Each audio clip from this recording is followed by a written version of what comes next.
All right, guys, my name's Jason Marsee. I'm your guest speaker. What I'm going to ask you to do today is probably one of the most difficult things you'll be asked to do today. And that's imagine your older brother dying in the worst way possible while you watch. Because that's what happened to me. And this is how it happened. Smokeless tobacco. Everybody knows where it is. You know the different kinds. The general ages that people start are about 11 to 12. How old are you guys? Okay, so you have either made this decision or you will be asked to make this decision at some point. Young adult users are the only source of replacements. That's a direct quote from a Philip Morris memo. Does anybody realize what that means?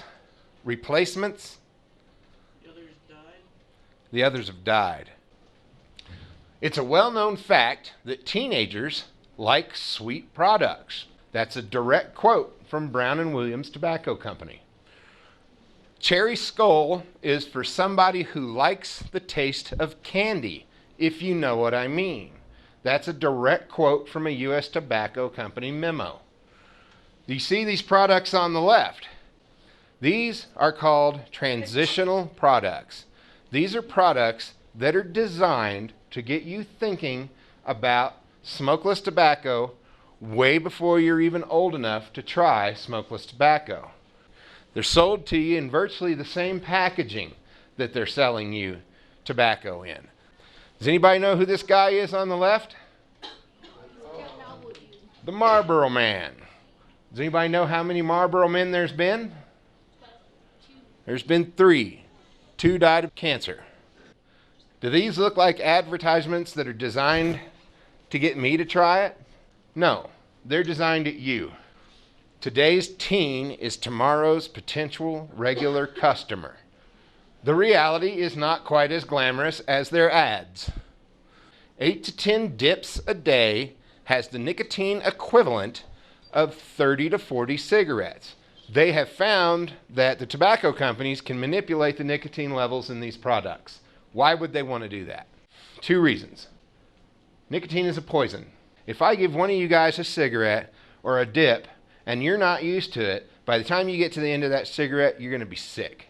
If they have products that have a little less in it, then you can go ahead and light that next cigarette. Then you can go ahead and have that next dip. You can push through being sick. Then, after a while, that product no longer does it for you. It's called graduation. You graduate from the less nicotine product to a more nicotine product. And by the way, it's going to cost more. Nicotine is one of the most addictive drugs on this planet. Make no mistake about it, smokeless tobacco is not a safe alternative to smoking. There are 3,000 different chemicals in smokeless tobacco and in cigarettes. 500 different ingredients. That's 500 different things that they add to tobacco to make it palatable, to make it taste better, to make it last longer on the shelf. 28 of those are known carcinogens.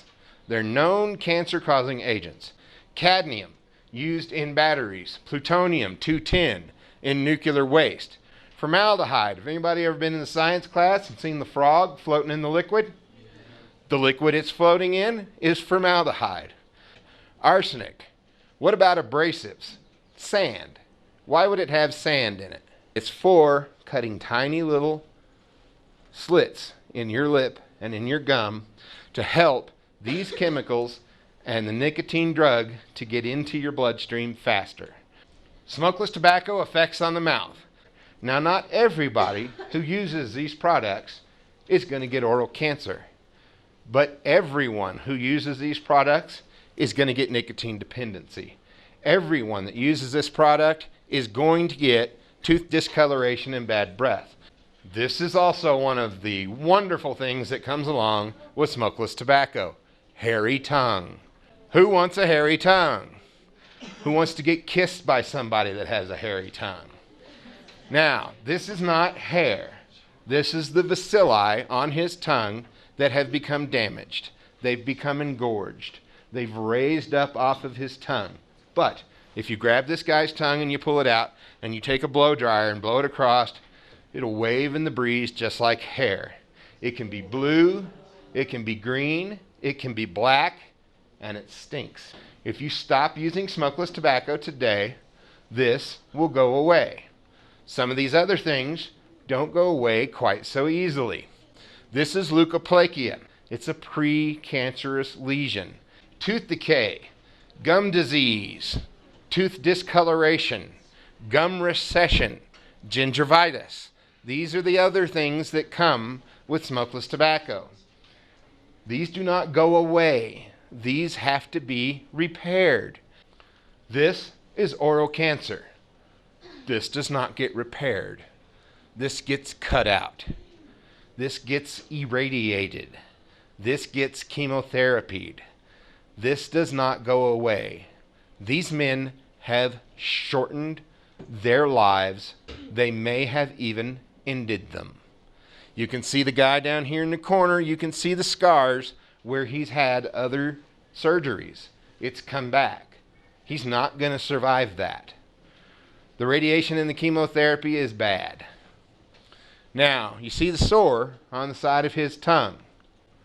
What you can't see in this picture, my older brother's senior picture, is a sore about the size of an eraser when this picture was taken on the side of his tongue. It was small, tiny. He thought it was a canker sore. He thought he was okay. He just moved it to the other side of his mouth. The doctor did a biopsy. Does anybody know what that is? They cut a piece off. They slice that little piece into thin strips. They take it into a lab, they put it on glass, and they look at it under the microscope. 2 days later, my mom and my brother are at home. The telephone rings. My mom goes and picks up that phone, and she starts crying. Sean goes to her. He said, "What's the matter?" She said, "Well, they said you have cancer."